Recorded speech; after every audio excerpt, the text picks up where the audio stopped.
Tengah.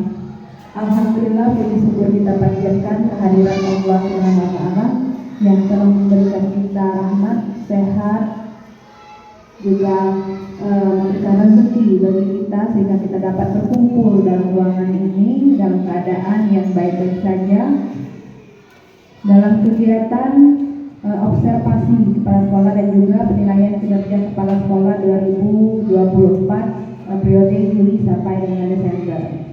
Salawat teriring salam juga selalu tercurahkan kepada junjungan kita Nabi besar, Nabi di sekolah kami. Terima kasih Bapak telah menyempatkan diri untuk datang di sekolah kami. Walaupun ada pergeseran jadwal Pak ya, seharusnya kalau di PNM itu saya mencantumkan tanggal 30 Oktober untuk kegiatan, namun karena ternyata sekolah kami KNBK gelombang 2. Nah, jadi saya minta kesediaan Bapak kemarin untuk mengundur satu hari yaitu di tanggal 29.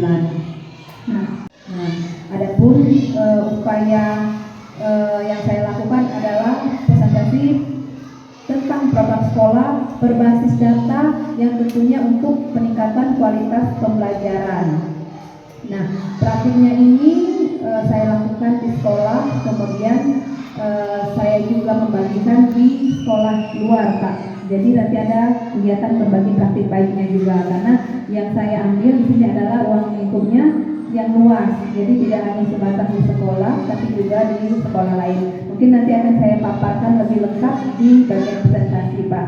Nah, jadi harapan saya Pak dengan tentang capaian pilihan indikator dari PNM, di mana saya memilih di sini adalah tentang program sekolah.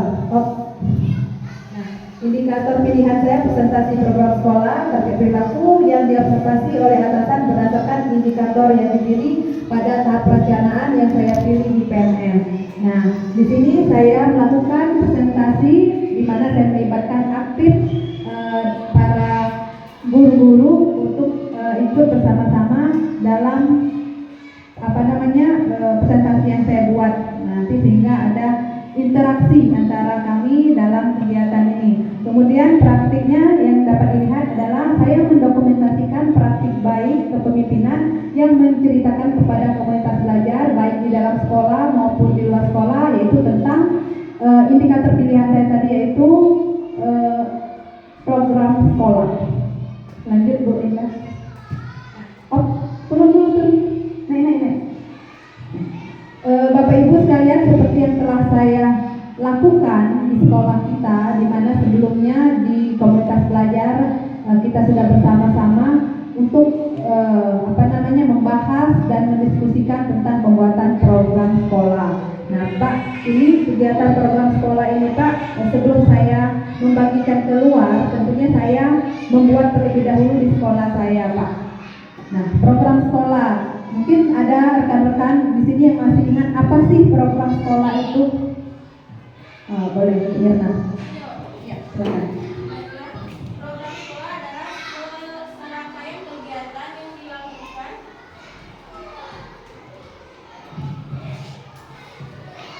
Baiklah, program sekolah adalah serangkaian kegiatan yang dilakukan untuk mencapai tujuan pendidikan tertentu di dalam lingkungan sekolah. Baik, terima kasih. Serangkaian kegiatan yang dilakukan untuk pencapaian tujuan sekolah. Mungkin boleh dilihat Bu. Ya, memang benar ya, program sekolah. Nah, program sekolah ini ternyata bisa diawali terlebih dahulu dari program kelas Pak, baru nanti mencapai program sekolah. Kalau sekolah itu cakupannya dia sudah untuk semuanya dari kelas tinggi sampai kelas rendah. Namun bisa juga kita buat terlebih dahulu itu program kelas, seperti yang pernah saya lakukan waktu itu untuk di kelas 4, 5, dan 6. Ya, kita punya program Bapak Ibu yang menyampaikan. Yang pertama adalah identifikasi kebutuhan program. Artinya kami mengidentifikasi dulu kebutuhan murid-murid kami untuk sebuah program. Apakah program itu kegiatan itu untuk program kelasnya? Ada yang mau bercerita? Boleh, silakan. peraturan tim pengembangan program. Bu En, oke, silakan Bu Ena.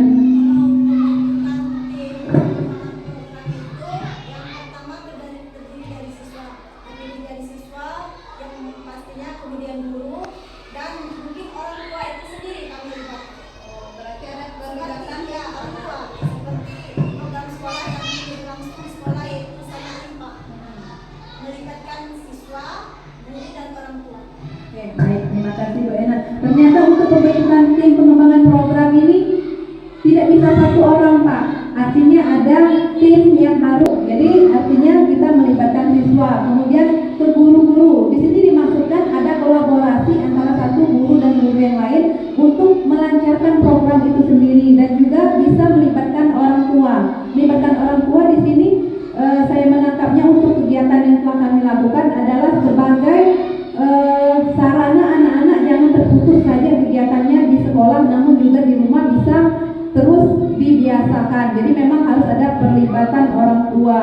Nah, Pak, yang jelas untuk membuat program sekolah ini yang kami kedepankan yaitu adalah student agency. Student agency adalah kepemimpinan murid itu sendiri, di mana dari yang diceritakan Ibu Ena tadi ada diskusi terlebih dahulu dengan murid, berarti ada pilihan, ada suara, dan juga ada kepemilikan di sana. Ada voice, choice, dan ownership, sehingga kegiatan program sekolah ini bisa dirasakan manfaatnya oleh murid-murid dan mereka merasa membutuhkan atau memiliki. Tapi ketika program sekolah hanya diciptakan oleh kepala sekolah atau diciptakan hanya oleh guru tanpa pelibatan murid-murid, mereka akan bingung. Tapi kalau kita mengajak murid untuk berdiskusi yang seperti dilakukan oleh Ibu Ena tadi, artinya mereka juga akan bersemangat. Mungkin apa yang ingin kita lakukan? Plastiknya nanti ditaruh di mana?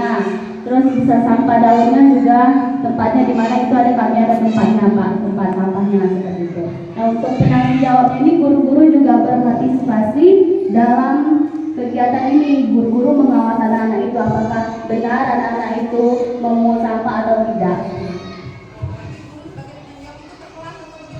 Per kelas, Bu. Ya, per kelas ada pertanggung jawabannya. Setiap kelas guru-guru bertanggung jawab untuk program itu juga. Baik, terima kasih. Jadi ada tanggung jawab guru juga ya, samping ada muridnya tadi. Dan yang saya ingat, Baiklah, kami literasi di sekolah itu satu kelas dalam satu minggu. Jadi ya Jumat. Jadi setelah senam, anak-anak saya ajak dulu untuk ke perpustakaan membaca. Kemudian nanti setelah di perpustakaan apa yang mereka baca itu saya suruh anak menceritakan, Pak, menceritakan apa yang mereka baca, mereka lihat dari buku yang mereka pilih sendiri di perpustakaan tersebut.